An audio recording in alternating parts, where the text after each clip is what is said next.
Di akhir pemerintahannya, Jokowi mencoba membangun sebuah kekuatan yang kiranya bisa meneruskan program-programnya, minimal bisa menyelamatkan dosa-dosa politik dan keluarganya selama menjabat sebagai presiden. Tidak bisa ditutup-tutupi, terlalu banyak dosa dan kejahatan Jokowi selama menjadi presiden, membuat hatinya tidak pernah tenang, selalu diliputi ketakutan dan kegelisahan. Sehingga bagi seorang presiden yang mau lengser harusnya bersikap sebagai negarawan, netral, tidak ikut-ikutan terlibat dalam urusan copras-capres, apalagi mengendorse capres tertentu. Tetapi ini malah ikut melibatkan diri secara langsung dalam penentuan paslon-paslon yang akan diajukan. Ada beberapa indikator bagaimana ketakutan Jokowi menghadapi masa depan yang dianggap sangat menakutkan. Jokowi tentunya tidak mau kasus mantan Presiden Amerika Serikat Donald Trump yang dijebloskan ke penjara akan menimpa dirinya. Ini manuver Jokowi sebagai wujud rasa takutnya menghadapi masa depan yang menakutkan. Pertama, upaya untuk terus mencari celah penundaan pemilu atau perpanjangan masa jabatan. Jokowi dengan melibatkan pihak istana terus bergerilya membangun dukungan dari Musra yang dimotori Luhut, Bahlil, Bamsud dan Lanyala untuk tunda pemilu atau perpanjangan masa jabatan 3 periode sebelum akhirnya ditenggelamkan rakyat. Kedua, skenario yang maju nyapres hanya 2 paslon supaya mudah dibuat kecurangan oleh KPU atas orderan oligarki Taipan. Jika hanya 2 calon, perolehan suara bisa diputar balik seperti yang terjadi di tahun 2019. Yang menang jadi kalah, yang kalah jadi menang. Tapi dengan majunya 3 calon, utak-atik data semakin sulit. Tapi sepertinya skenario ini juga gagal.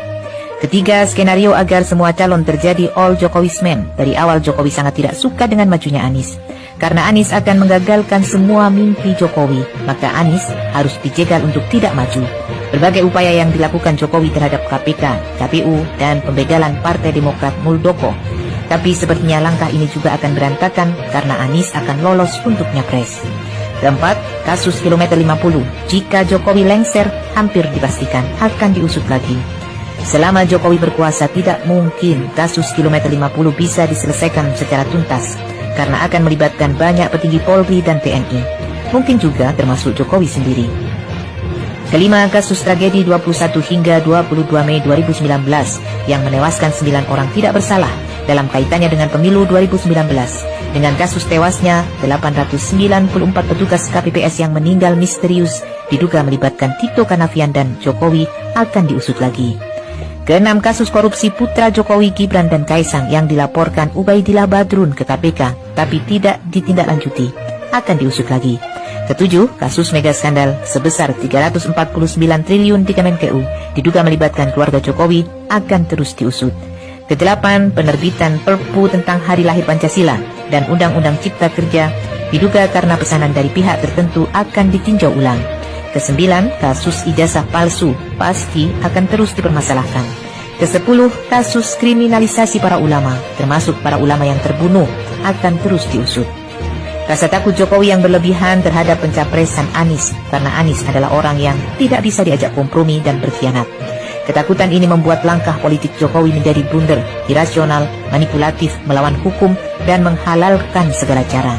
Dalam keadaan panik dan skeptis, Jokowi terpaksa mengalihkan gantungannya kepada Prabowo yang dianggap bisa menyelamatkan dirinya. Tapi Jokowi belum begitu percaya dengan Prabowo. Selain Prabowo bukan tipe orang yang mudah manut, elektabilitas Prabowo juga secara real rendah.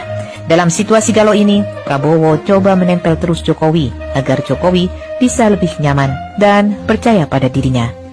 Dalam keadaan bimbang, Jokowi membuat langkah baru, yaitu membentuk koalisi besar partai-partai koalisi pemerintah, karena Jokowi mengendus akan adanya pembelotan dari koalisi KIB untuk mendukung Anies. Terbentuknya koalisi besar seolah bisa memastikan kemenangan melawan Anies. Padahal gerbong-gerbong partai koalisi pemerintah, Golkar, PAN, P3, Gerindra, dan PKB sudah ditinggalkan penumpangnya.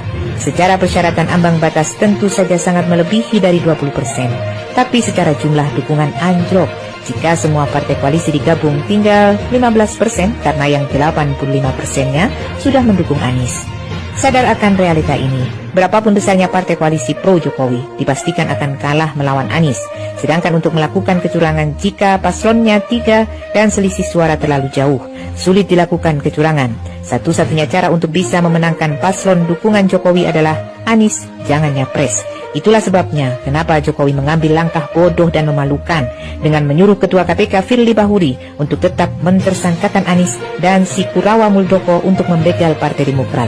Langkah kedua manusia durjana ini sangat bodoh, memalukan dan biadab. Semoga kemenangan berpihak kepada kejujuran dan kebenaran.